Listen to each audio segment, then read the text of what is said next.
Welcome back to the Simple Kids Ministry Podcast. My name is Jeremy, your host, and today we've got a special guest. Nick Blevins is joining the show.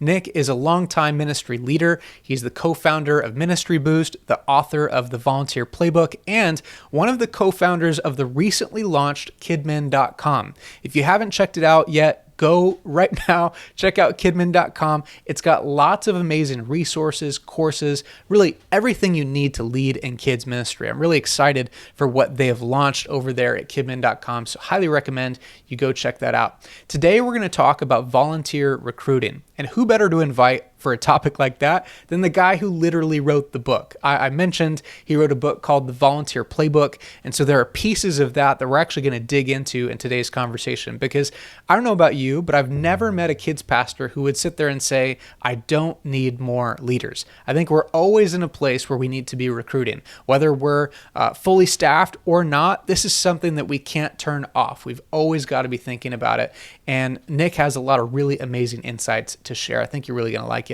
Before we dig in, I want to shout out our sponsor. This is the last week to sign up for KidMin U, or at least for this upcoming session that starts in February. KidMin U is a 3-month certification program for kids ministry leaders. If you've ever thought, where do I go to get formal training to become a kids pastor or to become a better kids pastor, this is the place to go.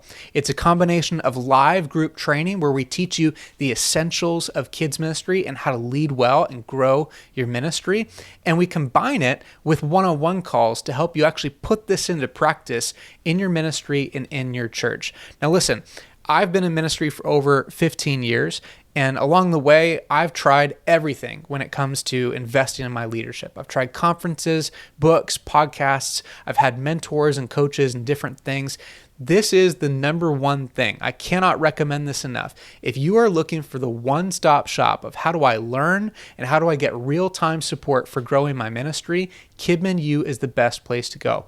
Now, we're about to start our session in February, which means the window to apply and get a spot is closing. We don't have many spots left. So if you want to be a part of this upcoming session, go to kidminu.com, apply online. Hopefully we can get you into this session. If not, maybe we can get you into a future one instead. We'd love to have you in our KidMin U program. You can learn all about it at kidminu.com. Without further ado, let's dive into our conversation with Nick Blevins.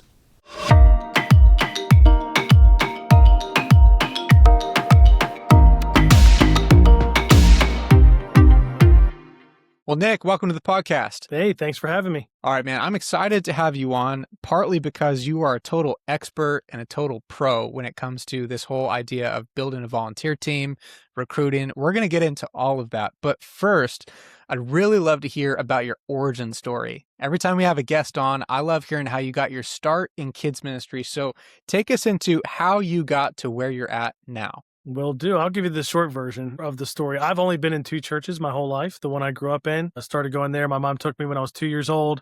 I always joke that, she probably felt like this kid is a spawn of Satan. We need to get some Jesus in his life. and then, while growing up at that church, I was there through my young 20s, met my wife there. I married the pastor's daughter. And then her father took another job at a different church in a different city. And about this season, when we were in our young 20s, finishing college, starting career, I never thought I'd work for a church. I was working at Northrop Grumman, a defense contractor, but always knew I'd be involved, as we were. We volunteered in the youth ministry, a young adult thing. We led our upward sports thing at my church as a volunteer. We had our hands in a bunch of things. And at that time, knew about church planting and the idea of starting new churches. Our church had done that 6 times before, but all before I was a teenager, so nobody really talked about it anymore. But there was an emphasis where I lived in the Baltimore, D.C. area, and I just read some different books, and through reading some different books about church leadership and ministry, felt like God was calling us to help a church plant. We felt like Baltimore area needed a bunch of new churches that would be healthy and thriving and be the kind of church you could invite your unchurched neighbor to, and it would make sense to them, and they would find Jesus. And through those prayers, heard about a church starting and got connected. And in the middle of that, was talking to my former youth pastor about a job at his church. And that was probably the first time I ever thought, I might want to actually work on staff at a church. And this church, the new one that was launching, needed a kids pastor part-time. And I was like, if it launched and was successful, it was going to be full time. And we went to the launch gatherings and felt like it was an answer to those prayers that we'd prayed for 18 months for a new church. And here we are now. That church, our church, will turn 20 years old here soon and celebrate 20 years. And so that's kind of how I got into it. Led kids ministry to start. And then, I don't know, 5 years in, moved into a next gen pastor role, overseeing kids and student ministry. And then now I also have operations on my plate as well. You know how it is in church. You just got to wear multiple hats. So our listeners will appreciate those. Sometimes I joke that I approve my own budgets. It's not true, but it's not true either. That's the benefit of, living in both worlds, living Sure. the dream. Yeah. I wish I could tell you the kids ministry budget's the biggest budget in the church, but it's not true. But, working on it. Yeah. Not yet. Working on it. We'll get there. Yeah. Yeah. Well, listen, I'd love to talk to you about this whole idea of building our volunteer teams. And I've heard of a few like magical ministries that they're like mythical to me, who claim that they have more volunteers than they actually need, right? I'm sure you've like come across a few. If these people really exist, what is it that they do that actually puts them in a place where they have more volunteers than they need? Because the rest of us would love to know the recipe. Oh, that's great. Well, I do think it's a little bit of it does happen. It's very rare. And I don't even think that's the goal. I guess is probably the way I'd start off by saying it. And I can explain that. I was at a conference breakout years ago, one time at a church, a large church that everybody would recognize that hosts their own conference. And one of the guy literally sitting like in front of me, 2 seats over during the Q&A time, people were asking questions about volunteers and everybody in the room's the same. It's like, we don't have enough.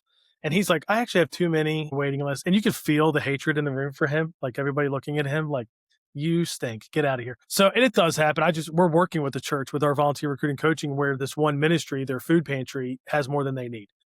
And so I literally told them, I think you should not include that as part of the problem. I'm a big fan of people serving wherever they feel best gifted, but there are roles in a church where it's just easier. If we're just being honest, it's easier for people to say yes to, it's easier for them to jump into and check a box. And sometimes those ministries can get overfull. So sometimes it's the ministry. Like in my church, it would be guest services. If you want to serve on that team, it's the easiest way to serve. And it's really important. I would never downplay the importance of it. It is literally the first impression once somebody gets there. By the time they experience your guest services team, they already have a picture of what your church is like. It matters a lot. And it's also the easiest thing. So people pick it. Like everybody picks it, because it's the easiest place to serve. It's the lowest commitment. So, but to have a team that's 90% full to 95% full, I think that is the goal. And you can do that. You can absolutely do that. And I think it just takes a good culture where you don't lose too many. You'll always lose volunteers, but you can't lose too many. A recruiting plan where you're actually recruiting, kind of all the time, every month, all year long, not just in spots. And then even what I would describe as like a care structure, a leadership structure within that team. Because most churches, if they have more than 20 volunteers, you need some type of other levels of leadership and care, so that every volunteer is cared for. If you have those pieces in place, you can get to that 90-95% range. And sure, 3 or 4% are going to call out every week. You know what I mean? Like as it does. But you'll be fine because, you'll have 95%, 3% will call out, and you're 92% staff that day. And I know these numbers might not mean anything to anybody, but if you do 20 volunteers on a Sunday and 2 call out and you have 18, we all know you're probably fine. You're going to be fine. You're going to make it, So that is reasonable and attainable. And I think that's how you get there. Yeah, I love it. Okay, so you mentioned a plan. Run me through those 3 and then let's break them down individually. Because I think for most people, they heard you say that and they're like, give me more details right now. Oh, yeah, sure. Yeah, and I just made them up sort of because if we had more time, I'd give you 20 things, that we need to make work. But the most important is I think in my head, it's like retention is built on culture. So is it a good, healthy volunteer culture? So go back to my 20 volunteers. If I have 20 volunteers, how many could I lose in a year? Well, probably 2 or 3. That's probably normal. To lose 10 to 15% of your volunteers in a year, I would say is very normal. Churches lose 10% to 15% of their attendance in a year. So certainly if you were losing 10, 15, 20% of your volunteers each year, that's fairly normal. But if you're losing 30%, 40%, not normal. So now we have a volunteer culture problem. And what is it? Are they burnt out? Are they worked too hard? Is the bar so low that you're attracting less committed people? And so that they're just turning over that way. So that would be one thing, is like retention. Then are we recruiting regularly with a plan, which nobody's ever taught how to recruit volunteers. So I feel like that's most of what I get to do now when I help churches is let's teach you a plan to recruit volunteers because nobody ever taught you that, even if you went to seminary or, Bible college or whatever. And then the other part was that coaching care structure. I think that really doesn't matter until you get, I think it always matters, but it matters more once you get to like 20 or more volunteers because like in my story, what happened is we had 60 volunteers at one point in our kids ministry and we kind of were stuck there for a couple years. And this was the issue and it was hidden. I didn't know it was the issue. I couldn't see it. I didn't realize that that was the problem. And then put in some volunteers that led other volunteers. And now it wasn't me leading 60. It was now me leading 3 that led 20. And boy, that changed everything. And sure enough, it grew, after that. And the most important part about it is the 60 volunteers were more cared for than they were when it was me, So those 3 pieces, if I had to narrow it down, I'd probably pick retention, recruitment, and a structure of care and leadership. Yeah. Retention's interesting. It's funny. I'm beginning to develop this like love-hate relationship with that word. I love the idea of it. I love the idea of building a healthy culture that people want to be a part of. But there's something about the word retention that feels more about like me and serving my needs than actually meeting theirs. Sure. Yeah. And so even now, I'm almost catching myself using like more intentional language because the concept we're talking about 100% valid. We've got to figure out how to have healthy teams, healthy cultures. People should feel like they belong, that they're having an impact. That's really what we're getting at. So people don't leave our team for all the wrong reasons, but it's all about the culture. And you even mentioned something that I think a lot of people don't consider, right? So obviously we understand burnout. People are overworked. We're putting too much on them. But you mentioned there's another part, the sneaky little thing of what happens when the bar is too low. Did you ever hear about back in the day, Nike did this campaign called Breaking Two? Did you ever No, I don't come remember across that. that? No. Okay, so their whole documentary was, we want to try and break this mythical barrier of can you run a full-length marathon within 2 hours? It had never been done before. And so they tried to do everything that they could. They cheated essentially, they would have runners in front of them, like breaking the wind. They'd have a pace car in front of them. They literally tried every possible advantage, and including nutrition, what you wear, your shoes. And probably the biggest innovation that they came up with was the shoes. And the whole time they were trying to figure out, how do we make it lighter? Because theoretically, you're running a marathon. If it's lighter, that's less energy. You'll move faster, all the obvious things. And so they got to really light shoes that didn't really actually have a big difference until they stumbled onto something different. Instead of trying to make the shoe lighter, they actually changed the shape of the shoe. So what they did with the bottom, if you're on the video, you can kind of see this, but I'll try and describe it best I can. They had like an arch on the shoe. It was like kind of curved. So as you were running, it would kind of like carry you and build momentum. Now here's the catch. In order to do that, you couldn't have the lightest shoe possible. You'd sacrifice the weight thing. But what they found is we're going to sacrifice the lightweight for what they called the right weight. Yeah. And it became such an advantage that actually it's not legal to wear that shoe in actual marathons so now. Funny. Because it's almost like a performance enhancing apparel. But the bottom line is sometimes we look at things as if, how do I make it lighter? That'll help me go faster. When sometimes it's, what is the ideal weight right now that's actually the sweet spot? Take us into that a little bit. How have you seen this on the teams that you led, and how have you found certain areas where you could raise the bar but not too high? And I would say, I'm going to tap into your analogy too there of the shoe in a second, but this is probably, this is an epidemic among children's ministries, is that the bar is too low. So you do get a number of volunteers, but they're not as committed. And we all know this is, now you might, whoever's listening might think, well, that's not our case. And that certainly could be true, but it is a lot of cases. And one way you know it is how often do they serve? Like if your church has multiple services and people serve once a month in kids, that's a commitment issue. And again, some people will get mad at me and we'll disagree about this, but you get, and we all know this is true too, because if we had a lot of children's ministries, it's a mix. A lot of people are serving once a month. Some people are serving every other week. Some are serving weekly. Well, if I asked, if somebody had 80 volunteers and it was 40 were once a month, 20 were every other week, and 20 were weekly. If I randomly was just hey, I need you to name for me your top 10 most committed volunteers, which list do you think they would come from? They would come from the weekly list. Why is that? Because they're already that level committed. And we could talk about hacks for like if you only have one service and things like that. But there's a correlation for sure between commitment expectation and commitment of the volunteer fulfilling that expectation. And then like with the shoe, you talked about the fit and how the shape and all that. I actually think that fit, and if they're serving in a role that fits on a team that fits, has a lot to do with retention, because nobody wants to do a role they don't love, and they don't even want to do a role they don't feel like they're winning in. Right. So I love the idea of leading kids, but every week when I'm done, I feel like I survived, a chaos free time on the playground or whatever. You know what I mean? Like if that's what the environment felt like, or is just really stale and boring, I mean, like they would think I'm not winning. That's not how they would think about it. But in however they thought about it, they're thinking, this isn't working. I don't love this. I'm not winning.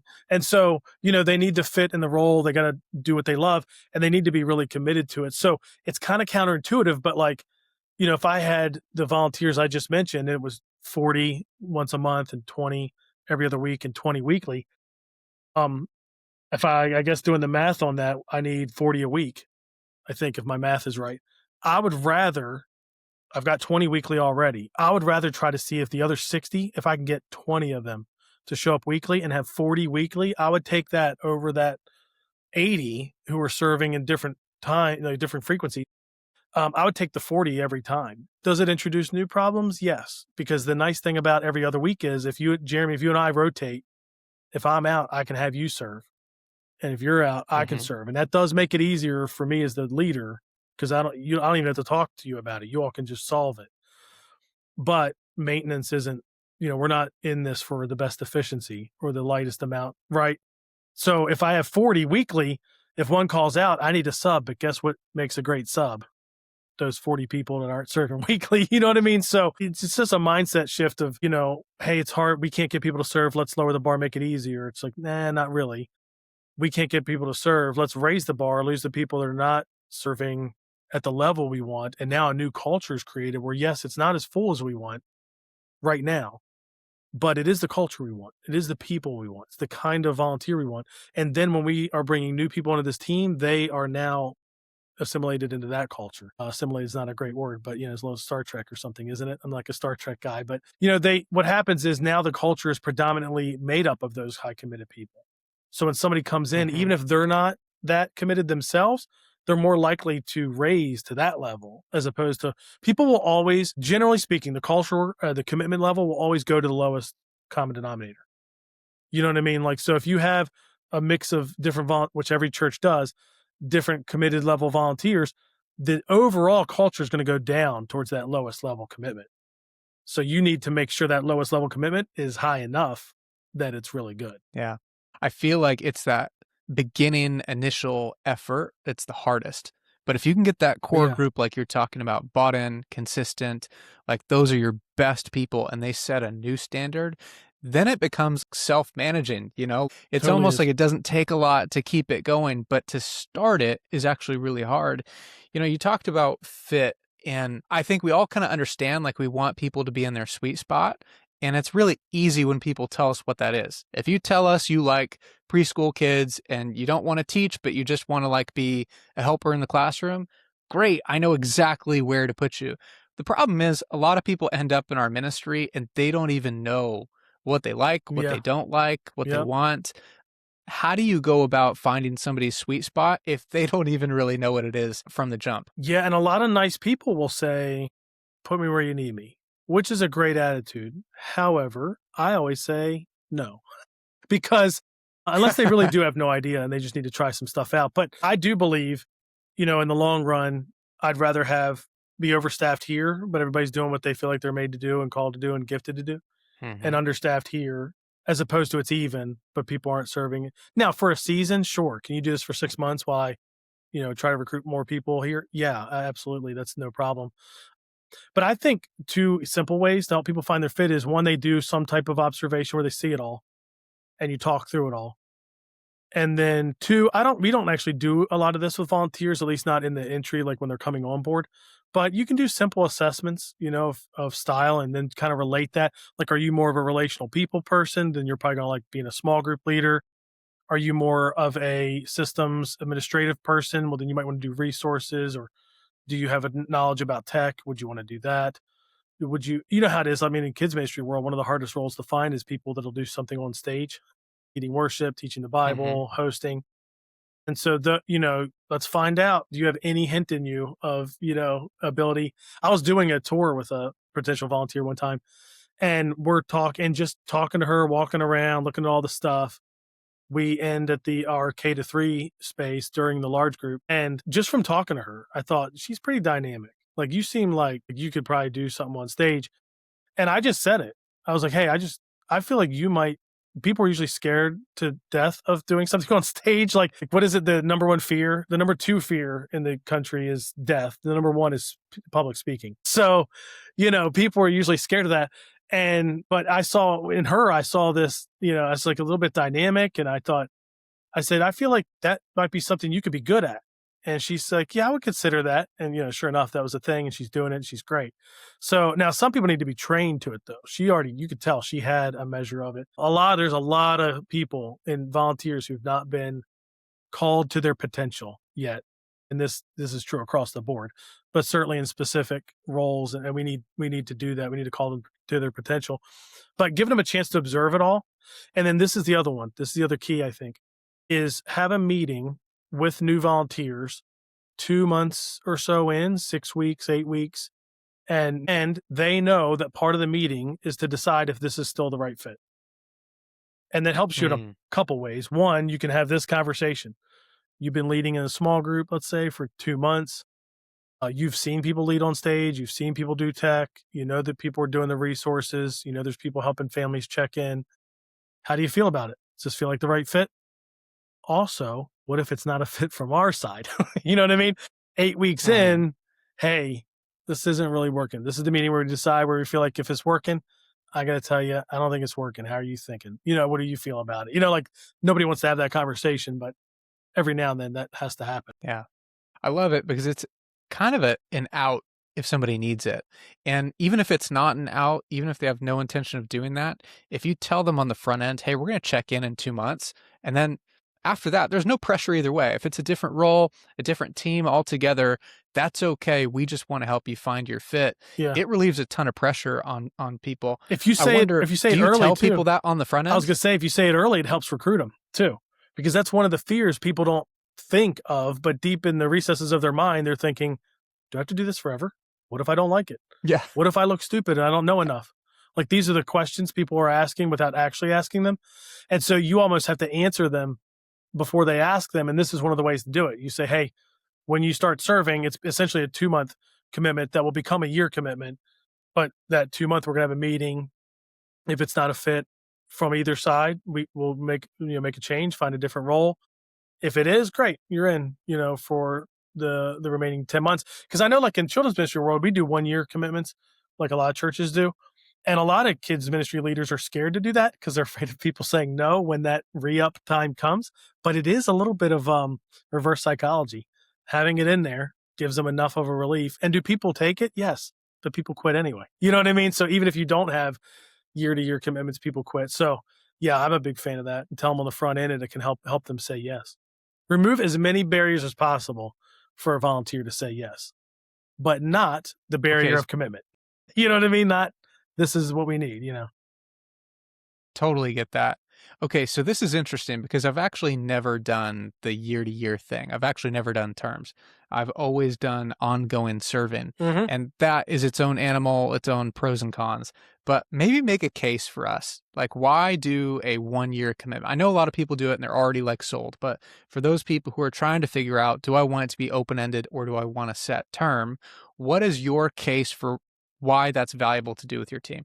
Yeah, I mean, it really goes back to what we just talked about. It's easier for people to say yes to when it's a 1-year thing. Now, you could say, like, in our student ministry, for example, which I know that's outside this realm, but like, we're upfront about the fact that we want you serving minimum 6th through 8th and 9th through 12th.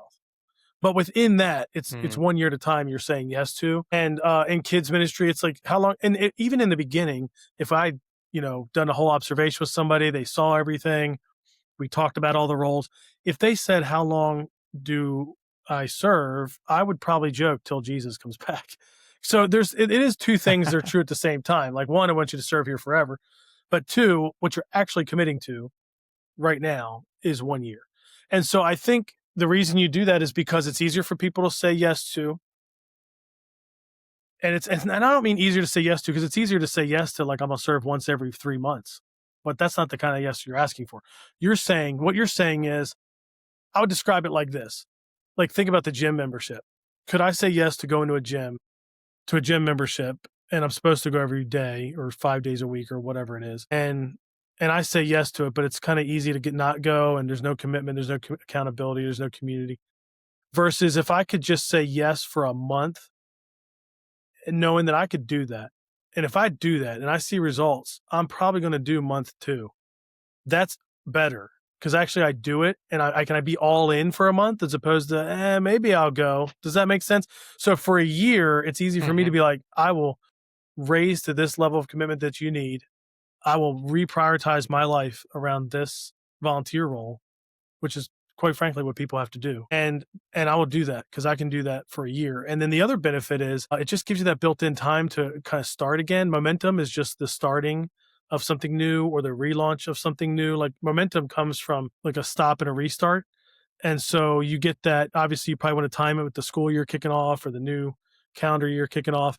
And so that re-up time gives you that momentum, and you can also recruit towards it. You can just build a lot around it, as opposed to people are quitting at different times of the year, all that kind of stuff. And then in our world too, I believe strongly in kids ministry small groups, like actual small groups with the same leader who comes every week and leads those kids.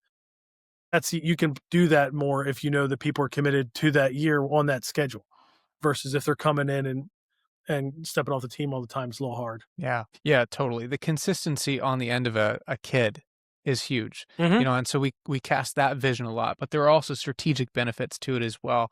I think my favorite part about it, the reason I think someday I probably could see myself doing something like that, is that there actually is a commitment. There is something that I'm agreeing to do. There's a standard that I'm committing to do. And I know we're talking about like a time frame commitment, but you can include some other things in there. We do. Most ministries are Yeah. going to have, here's our guidelines. Here is, the commitment that you're agreeing to when you agree to serve on our team. And listen, I used to not care a ton about that. I usually used to like skip through that pretty quick, Yeah. when I'm onboarding volunteers, and we'll cover it. But then you run into issues. And especially like in my own coaching journey, probably a couple years ago, I had a coach, and he's got some frameworks that he teaches. And at the core of almost all of it is this idea of keeping your commitments, Mm-hmm. like to an insane degree. Yeah. So like if I were to show up late, hey, I committed to showing up on time. So we would have a long conversation about how come I couldn't keep my commitment Yeah. to being on time. Yeah. It was big things, small things, whatever. And it was also great with your team too, because I think sometimes we operate out of expectations instead of agreements. Mm-hmm. And I think it creates all kinds of mess and tension and whatever in any kind of relational dynamic. But as a team, I think sometimes we have these expectations, whether we voice them or not. And then if somebody breaks them, it creates kind of an uncomfortable thing where we're going to have to put the pieces back together. A hard conversation is going to be had. But when you've got an agreement, like they know what they've committed to, makes it way easier to have that conversation with somebody. Take us into that a little bit. How do you actually maintain accountability with it? Like, it's one thing to have a commitment, to have a standard, and to communicate it. But when it's broken, what do? You got to talk about it. And we're pretty bad about this in the church world because they're volunteers. So we look at it like like they're giving their time. And as my pastor, David Robinson, would say, serving is a privilege. Like, we have to stop looking at volunteering as like this thing that they're doing a favor for us or for the church. We all know that's not it. Them serving as volunteers, when I served as a volunteer, is the same as me working on staff at a church. Yes, I'm paid in this way, not paid in that way, but we all read the Bible. We know, we believe strongly in the idea that every member is a minister, and that our job as staff is to equip the saints to do the work of the ministry. So if we're doing it and not leading it, that's another problem. But we're all in it together. The paid volunteer thing should be less of a distinction in terms of the commitment and how we see it. Do we see it as a privilege, and do we see it as an honor? And so it really comes down to talking about it, which is not fun. But like in our world, they sign, like when you re-up for the year, you get the job description again, even it might be your 8th year and you've already, had it every year. You sign the code of conduct and you sign the agreement. And so, and again, it's every year, it's a re-up, right? And so you're kind of like those, you would use the word expectation. I'll say sometimes that unspoken expectations lead to frustration, usually in a marriage, Mm. but in any relationship. But that's true on a team too, because actually our expectations, a lot of times we think we're saying them, but we're not really saying them that often. Like not as much as they need to be said. But at least something like this is very formal and you're signing it. And then you just come back to it. And the way it would work is like if you were on my team and you were like, let's say you called out 2 out of 4 weeks.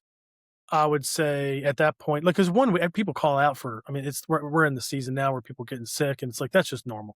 But there's a not normal, right? We know when there's a place where it's like, you haven't been here a lot.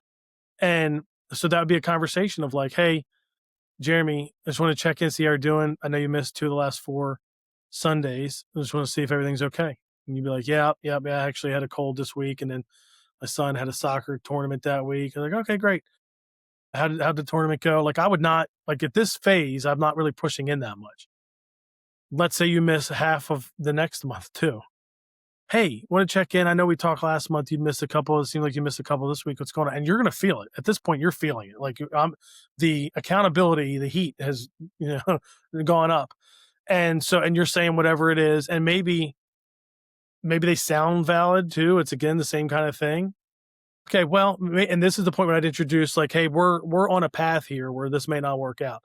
And I would just say something like, well, maybe we could sit down and talk about, what this looks like, if this is still going to work, if this role is the right fit, and then you don't even have to actually sit down, but just planting that seed. And then certainly if it continued, it's like, okay, now we're meeting. So here's why we're meeting, man, it's been great having you here. My concern is just you've missed half the time. And I care. And then you can say it however you want to say it, but it's like, we care so much about these kids and the consistency of the leaders we're giving them. We're not expecting people to be here 100% of the time. We're not. Probably 80 on the low end, probably 80% of the time, 4 out of 5 weeks, 3 out of 4, 3 out of 4, 75% of the time, I would say, like whatever number you want to pick. And so, you have that conversation and let them say whatever. And then you now have a place to point back to too, because the next conversation might be when they get fired, which sounds terrible, but, reassigned to a different role that doesn't require a weekly commitment. But that's how it should work. Like my elementary director, she's done this numerous times. We actually joke sometimes she's like the Grim Reaper and has to fire volunteers, and she hates it. She absolutely hates it. She is not the personality to do this, but she's had to do it. And one time, I should not laugh about this. We should not laugh about this, Jeremy, but I'm going to laugh about this. I definitely won't. We had a young adult. I'll turn the camera off. 20-something years old, gave her a shot in our preschool ministry, did some things. We're like, no, that's too immature. Like, I don't think you're a good fit here. You're trying to become a teacher. Okay, we'll give you one more shot in elementary. That wasn't working. And Lisa had conversations with her. And so then by the time she's having the conversation with her, she's going to fire. She starts crying. She goes, you're going to fire me, aren't you? And I should not be laughing about this, but I still find it funny. And she was getting fired. But what I love about that story, even though it's hard and somebody got fired as a volunteer, is she knew it was coming. There was enough conversations that this was not a surprise. The bar had been presented to you numerous times, and it was not even that high. I'm not even talking about, this person. The bar, I feel like we made a lot of exceptions. If I told you some of the stories that she did, you'd think, oh yeah, you could have fired her previously. So I think people need to know. That's how they know what the bar is, and that's how they know if they're meeting it or not. Right? It reminds me of, this has happened plenty of times, but the one that comes to my mind is a gal, and people get a kick out of this because she's actually a Disneyland princess. Like that's her job. Her job, she works at Disneyland as like various princesses. She's so fun, so amazing with kids. And I remember there was a stretch of time where it was almost like 3 or 4 weeks, almost back to back, where she called out and half of them were last minute. It was like 30 minutes before church. And I'm like, what am I supposed to do with that? And so we ended up having a conversation. And first of all, at the time, I didn't really realize what her job required of her. I didn't realize she was at Disneyland till like 2 a.m. Yeah. And then she got back home at like 3 a.m. And so there would be some times where she's just totally depleted. And it was a great conversation to be like, hey, listen, I was not aware of that. That's actually really helpful context. Is this something you feel like you can still commit to? because like the times of our services aren't going to change. We love having you on our team, but this might make it really hard. And to her credit, like she upped her commitment level. She got back in the game and she was amazing. Nothing bad happened. We had a real conversation, and the worst thing in the world, her leaving or calling me names, didn't happen. I think a reason that a lot of people don't have these conversations is because we build it up in our heads and we get really nervous, really Yeah. scared. How is this person going to handle stuff? And listen, there are a lot of kids ministry leaders who are not confrontational by nature at all. Most of So us. the idea of this is Yeah. actually totally terrifying. What do you tell somebody like that? How can you prepare somebody like that to step into a conversation like this? Because you can't run from it forever. No, you can't. And it's like a lot of things in life. I don't want to say it gets easier the more you do it, but you believe in it the more you do it. And it really does get easier too, because you end up with certain phrases or questions or language. Like there's a book called Fierce Conversations. Read that. And the part on mineral rights conversations, use those tips, because it just asking questions, it's instead of saying like, Jeremy, I don't think you can fulfill this commitment. Jeremy, how do you feel like this commitment is working with you with everything you're going on in your life? You know what I mean? Like you're just asking more questions. The questions carry the weight. The silence carries the weight. Sometimes, like when you ask a question, you let it sit, or they ask a question and you sit for a second. So like that book, I'd read that. That'd be great. But you do just kind of have to do it a bunch of times. And then the other thing I think you go back to, because you're right. Most people, children's ministry leaders are not wired for conflict, and you just hate it. You know what I mean? And so I think you have to go back to look at yourself as the advocate for the kids. And here's the thing I'll say to people a lot of times, and this is a soapbox that I stand on that people definitely argue with me about in kids ministry. But like, I'm old enough that everybody that I grew up going to church with, and even probably 10 years younger than me, if you went to church growing up as a kid, your volunteers were there every week because you were probably in a Sunday school class where that teacher was there every week, or multiple teachers. You went to a youth ministry, even youth ministries today, those volunteers are there every time you're there. So we all experience, if you grew up in church, you experience a weekly committed volunteer in your life. And I can name Myron and Dave and Terry and Jeff and all of my leaders, that I remember from back then, because they were such a big influence in my life. And so sometimes what I'll tell a church staff person is, go back to that and remember that we should not give these kids anything less than we got if you grew up in church. And if you didn't grow up in church, what would you want for them now? What do you have in your adult small group? Guess what? They come every week. You know what I mean? Like, even if your group doesn't, if people miss and stuff like that, you go to service, it's every week. Like, we want to give these kids more than what we got. We want to give these kids a better chance at growing up in faith and following Jesus. And so why would we ever give them less? Now, there are exceptions with one service and different things like that in terms of weekly volunteers. But even if it has nothing to do with how often they serve, maybe it's they're not coming to any of the trainings. It's like, you view yourself as the advocate for the kids ministry. And how could I give these kids anything less than this right here? What's the faith of the next generation worth? That question Andy Stanley will ask sometimes. It's like, you ask that question, we all know the answer, everything. Well, then what am I going to give it? And what am I holding you accountable to give to it? Yeah. It's interesting you're talking about that, because I think post-COVID, I've heard of a lot of different churches who find that weekly serving is really, really hard for their teams, and they've dropped that bar lower a little bit to bi-weekly or something else. What are your thoughts on that trend? I hate it. But again, this is a strong soapbox thing for me. People will definitely argue with me in their head as we're talking about this. But so I don't think, like my business partner, Kenny Conley, will say this a lot of time when we're working together with a church, or if we're doing a breakout or something like that, or doing one of our workshops. He'll say, I don't think COVID made anything worse in the volunteer world in church. It just exposed the weaknesses that were already there. I do think he's 90% right. I do think there's a 10% though, where I don't know, we're 5 years removed from now, so maybe it's not the same, but certainly for a number of years though, those of us who were adults then experienced a different pace of life that we kind of enjoyed. Now, COVID may have done some other terrible things. I mean, church numbers went from 100% to 20%, and just so many things of COVID too. But a lot of people experience more margin in their life than they've ever had in their entire life. I did, for sure.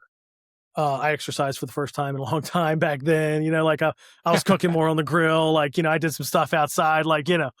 It was a whole different life. And I do feel like that there's a residual memory of that in the minds of people where like they don't ever want to get back to that stretched again. Now, in my experience, most people are there and have been there now for about 2 years. But I do think people are a little less willing to commit. I do think that is probably the 10% that's different. And what that means is, and they're busier because like that, they're back to the pre-busy. Like my kids I have 3 kids. They're probably involved in probably 6 things right now this season, I guess, is my guess. I'm just thinking off the top of my head, outside of school plus church. And so I get it. People are busier, but they have this memory of like, man, it was nice. I don't want to be. And so it comes back to, we have to be bold enough to push them to reprioritize their life. The way I say it is, you've got 57 things on your list of things, not like that, they're just part of your life that you're trying to manage. I'm not asking you to make this 58. I'm actually asking you to make this 4, number 4, number 5, something like that. God, your faith, family, your job, maybe church. You know what I mean? Like when I was a volunteer, I viewed my volunteer things more important than my job. And again, it's just my perspective of like, what has God called me to, this mission that we have. So it was number 3 for me. And it's probably why my wife and I were doing 3 or 4 or 5 different things, in the church. It'd probably been better if we'd put all that in one thing. But I think that's the case, is we got to be bold and we got to be okay pushing people to reprioritize their life around it. And what happens is when they do, and it's the right fit, it changes their life. Like it changed my life. Like how would I work on staff at a church today because some lady, a Sunday school teacher of mine, asked me if I would teach VBS when I was 16 years old. Who knew at that time that her pushing to ask me to do something I did not want to do, and I wanted to say no, but I didn't feel like it was courteous to say no. So I didn't. I said yes. And who knew back then that could turn into me, volunteering and then working on staff at a church, and our church is turning 20 years old. And wow, like thank you to her for being bold and asking me to do something I didn't think I could do, didn't know if I could do, and didn't want to do, good for her. So I didn't know that part of your story, by the way. I didn't realize that it was that initial moment when you were a 16-year-old. It's funny because that was the same thing for me. I was 15 at the time, and I was a freshman in high school, and I didn't even know where I wanted to serve. I just sort of ended up kind of raising my hand and ended up in kids ministry. And that became the beginning of something I couldn't have ever expected. I ended up being a kids pastor for 14 years. Like I didn't know that was going to be my trajectory because I said yes as a 15-year-old. Yeah. I want to get your thoughts on something, even though this is like a little bit off topic of maybe volunteers and recruiting. But I just believe if we zoom out for a second, I think if there's one thing I wish I could tell every youth pastor in America, like right now, is that I think it's more important for the kids in your youth ministry to serve in the church, not just your youth ministry. Because to me, and I'd love to hear your thoughts on this, because I was serving somewhere outside of our youth ministry, when I aged out of our youth group, I didn't age out of the church. Yeah. I looked at all my friends who were hyper involved in the youth group, and many of them fell off like after graduation because they felt like they had no place to go. I actually think the best long-term play, if you actually want to make faith a big part of a teenager's world over time, get them serving in the church, get them connected to the rest of the church. Let me pause for a second because maybe not everybody agrees with that. What are your thoughts on that? Is that the sort of strategy that you think bears fruit over time? Yeah, I totally agree. And I actually find working with churches that most churches agree to. Like it's pretty rare now because we'll ask, like if we do a workshop or something, we'll have leaders raise their hand if students serve in their volunteer. And nowadays it's usually north of 75% of them raise their hands, which is great. And there's some exceptions, like we don't have a student. A student can't lead an adult small group, or there's certain roles that maybe they can't serve in. But man, I want to push that boundary. One of my goals that we've not hit yet is like in our church, we have a volunteer role that's a coach that leads other volunteers. That goes back to that structure piece that we talked about in the beginning. And we've not had it yet, but I want a student volunteer who's a coach. And I would love it if part of their team were adult volunteers that they lead. Like that would be amazing. Now, what's happened though is our best student volunteers are leading groups of kids for the most part, or doing other, like playing in the band or doing tech or stuff like that, being on stage, hosting. So they're doing high commitment, big time roles, just not leading. Yeah, it was, that phrase, students won't feel significant until they're given something significant to do. Huge. My pastor would tell you, he was a student pastor before, and he would say, so often if he challenged the whole student ministry from state, like teaching, to do something, they wouldn't do it. He said, but man, one-on-one, if I challenged a student, it was like batting 1,000. They almost always came through. Hmm. And so, and I think all of us I believe that serving is as much a part of discipleship as reading your Bible and praying. And now statistically, nothing is better than reading your Bible, which makes sense. If all the stuff, every study that's done just comes back to the same thing, right? Like even with your kids, like what's the best for helping kids grow in their faith? Reading the Bible, which totally makes sense. But if you were making a list of like, how are the ways you grow your faith? I'm putting serving right there. And I do think in the teenage years is actually more important than other years, and again, I grew up in church. If you ask me stories of my faith, like give me the 10 biggest moments. One of them is that lady asking me to teach a VBS, which was serving. But the other 9, I bet you 8 of the 9 are serving. As great as what I experienced. Serving's huge, man. Yeah, it's just different to be part of it than to just be on the sidelines. I mean, there's so many reasons it's big, and our churches need it. Like our children's ministry is a quarter of them. The volunteers are students, at least maybe 30%. And like when they have a fall retreat weekend and they're all gone, man, it's a hit. Like we are in trouble, because we just lost 30% of the volunteer team.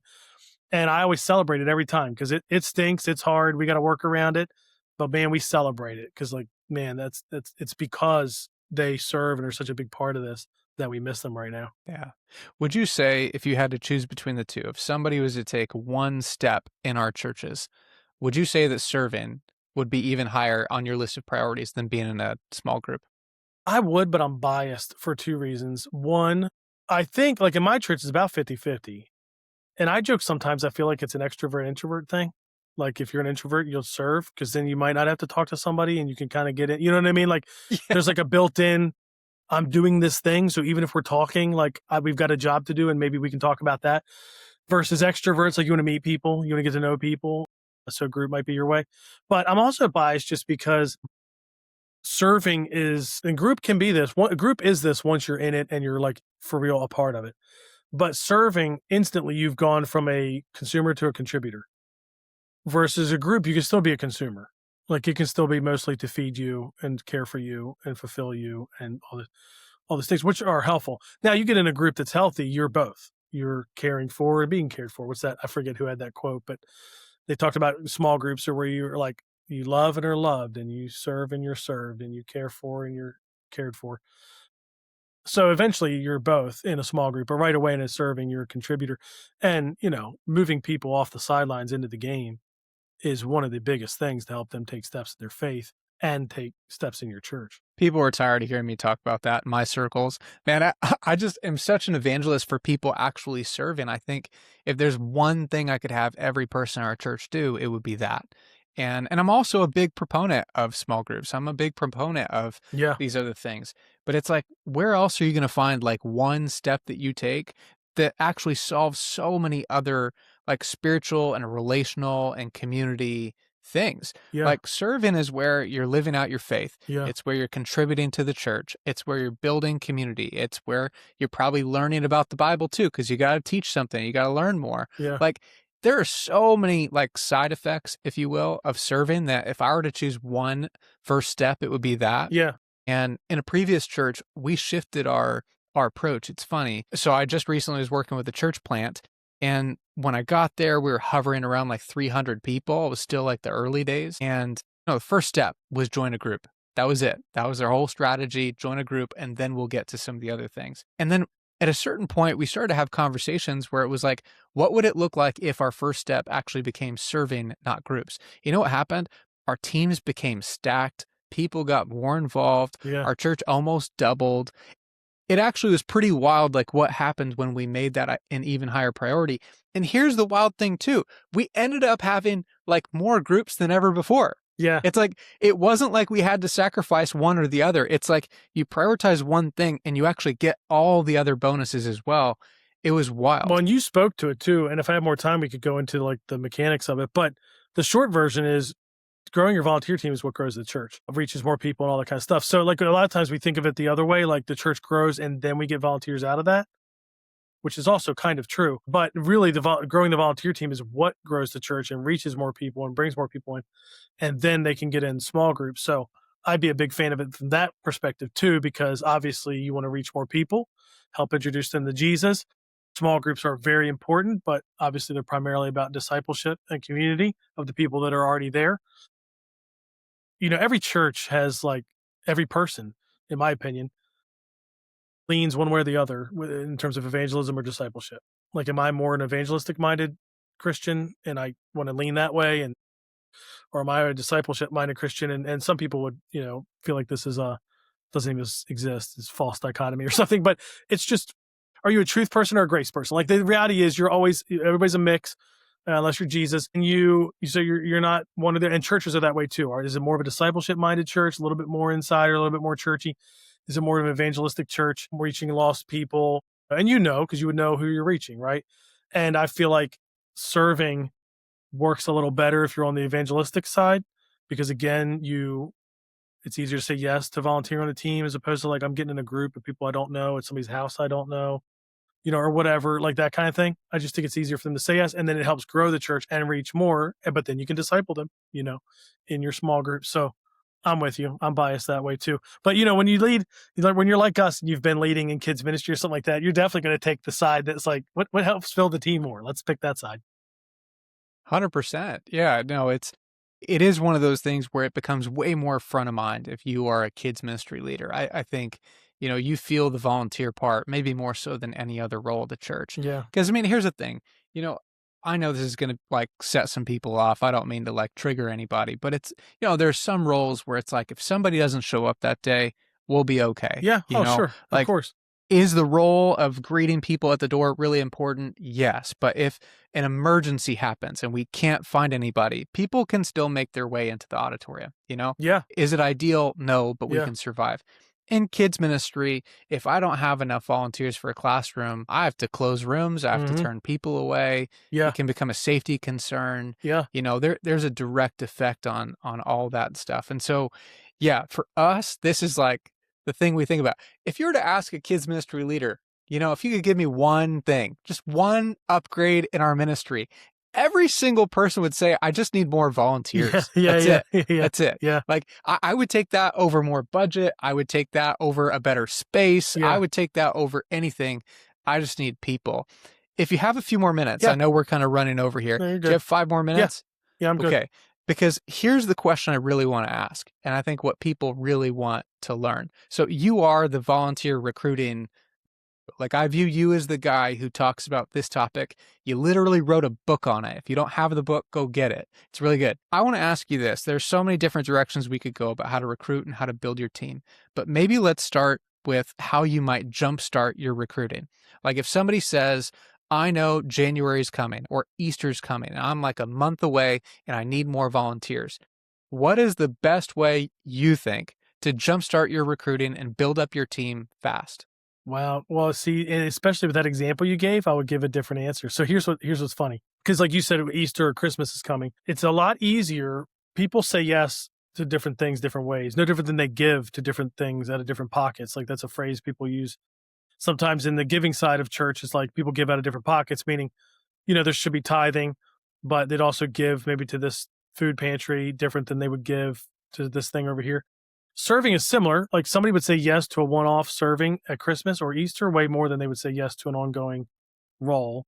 So if you did have a thing coming up and it was the kind of thing that you could get people in pretty quick, get them background checked, trained, all that kind of stuff, and it's there, like a church I mentioned earlier, I think the church we're working with, I mentioned they had a pantry and that part's full. Well, we're teaching them our volunteer recruiting framework, the same one that's in the book that you referenced, and they're going to do it. They're going to do it at the turn of the year.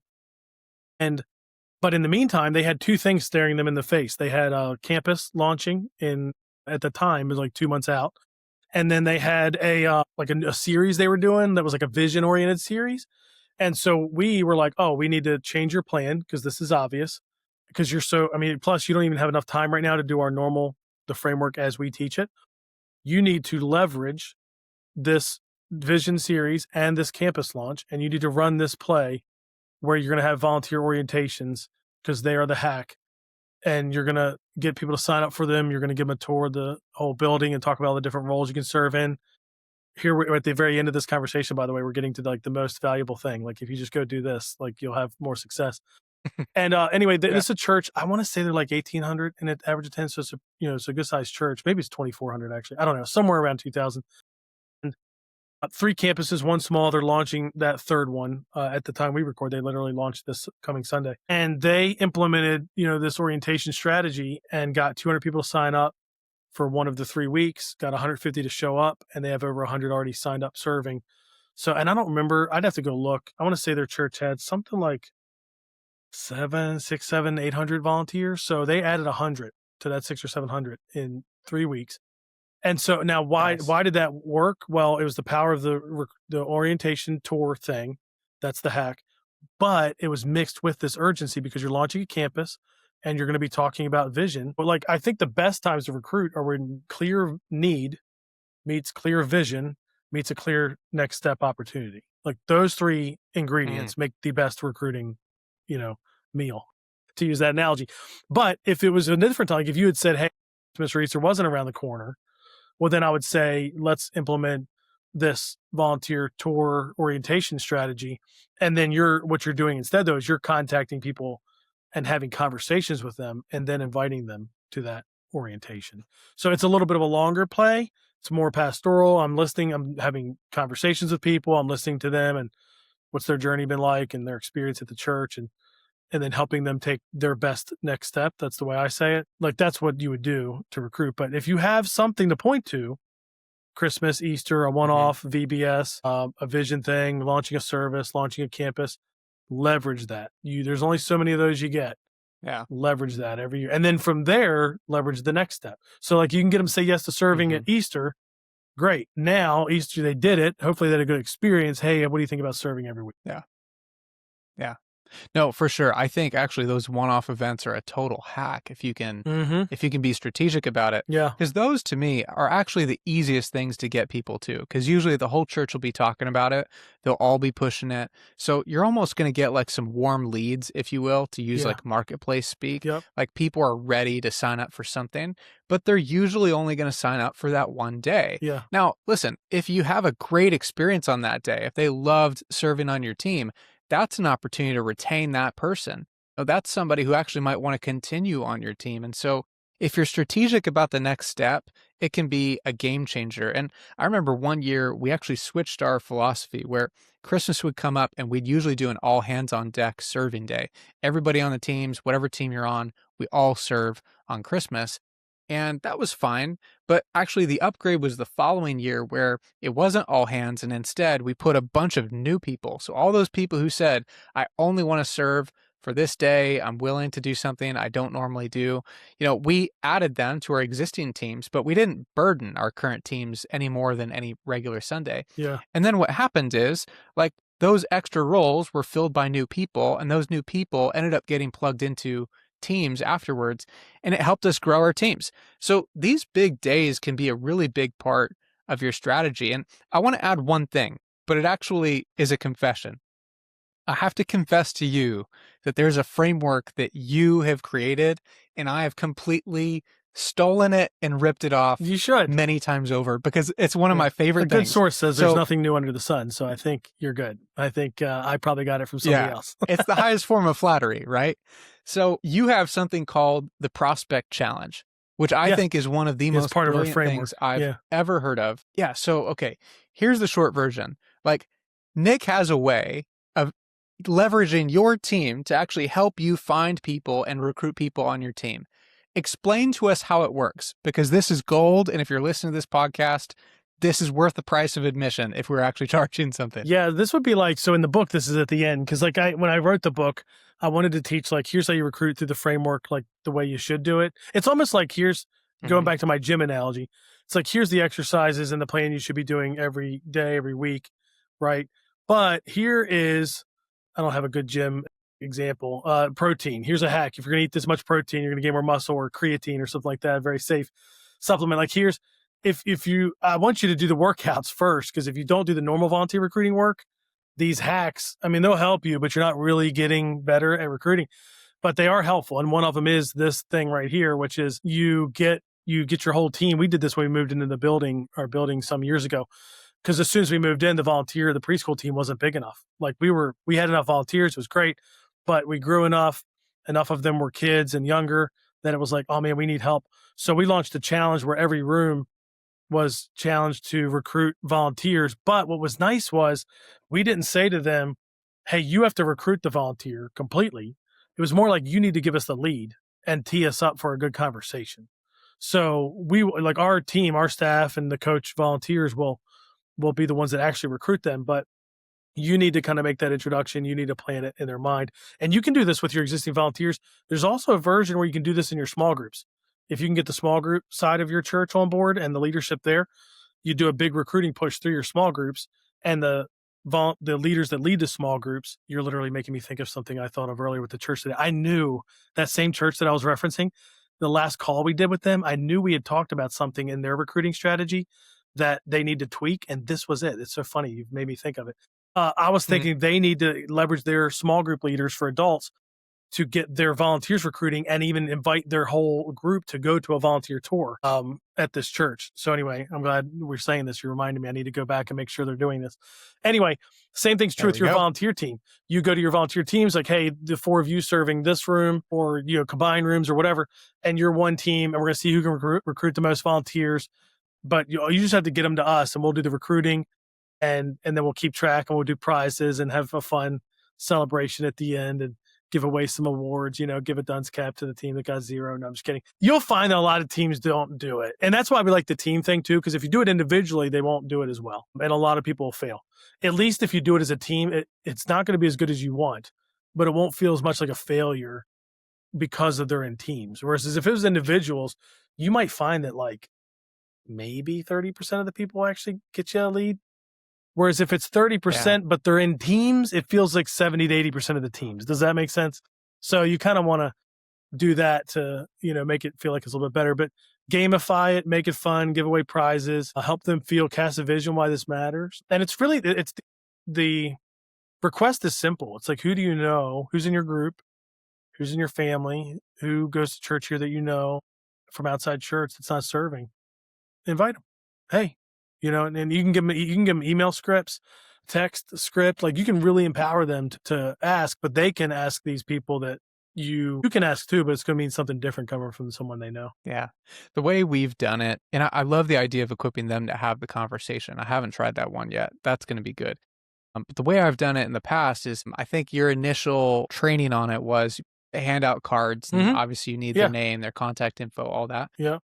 And then I think there were a couple questions you put on there that I just copy pasted, which was, why do you think they'd be great on our team? You know, something like that. Yeah. And so it teed me up for that conversation, like you said. So I could reach out to Taylor. I could say, hey, Taylor, I'm Jeremy. I'm the kids pastor. Heard about you from my friend Sam. We're thinking about growing our team because we're growing our kids. We need more people than ever. Sam thought you'd be amazing with kids because you are so kind, so energetic, and he thought that would translate really well. Any chance you'd be open to a conversation, like something like that. And you could tell how that would feel every single time. Like, that's great. That's very it's kind flattering. or whatever. Yeah. But even if it's a no, even if they're not going to serve on our team, like they're not going to be mad at you for reaching out. Yep. So it was a safe landing place. But listen, that got so much results for us that now that's something I do every January, or at least once a year, because you can't do this all the time. I think at some point people run out of people to put on those cards, and people don't want to be spammed all the time. But once a year has been a nice little rhythm for us, where it's like, hey, we know, usually in the summertime, it's like, all right, great, we've got to recruit so that we're ready for the fall. Great. Like, summertime could be a great window where, hey, this is a time where we try and add to our team, whatever. It is brilliant. I would highly recommend checking out all of Nick's stuff and Kenny's stuff at Ministry Boost, because they've got a lot of really good stuff. And even the book, I think it's called The Volunteer Playbook. You got it. Is that right? You got it. Yeah, that's right. Yeah. And volunteerplaybook.com really good read. Directs you to the page about it. There we go. Well, Nick, this has been so good. Honestly, I could keep you on for like another hour, but I don't want to be selfish with your time. We'll probably have to bring you on at some point in the future. Listen, if there's anybody who wants to know more about you and the things you're up to, where would you point them? Go to nickblevins.com or ministryboost.org, like you mentioned. This is a kids ministry audience, so we're rebranding Kenny's Children's Ministry Online.com website. It will not be children'sministryonline.com. It will be a new thing. But if you go there, it'll take you to the new thing when it launches. And so check that out. It'll be a great hub with lots of free resources and stuff for kids ministry, and we're pretty excited about that. Nick, thank you so much for coming on, man. What a great conversation. I know people are thankful for it. I am too. And for everybody listening, thank you for tuning in. We'll see you next time.